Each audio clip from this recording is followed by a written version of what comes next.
रामशा, इधर आओ। क्यों मारी तुमने बॉल इनको?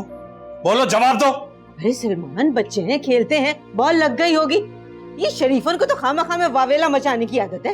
हाय बानो, आप कम से कम ऐसा तो ना बोलो। आंख फूट गई मेरी और कह रही हूँ वावेला मचा रही हूँ। सलमान भाई, बच्ची है, गलती हो गई होगी उससे। ये मेरे घर का मामला है और मैं उसे संभाल सकता हूँ। चलो हटो पीछे। अरे सलमान, सलमान! मैं देखता हूँ तुम्हारी बदमाशियां कैसे खत्म नहीं होती। सलमान! तुम्हारी हिम्मत कैसे हुई, मुझे बताओ। कैसे मारी तुमने उनको बॉल? सलमान! सलमान मत मारो! सलमान मत मारो, दरवाजा खोलो!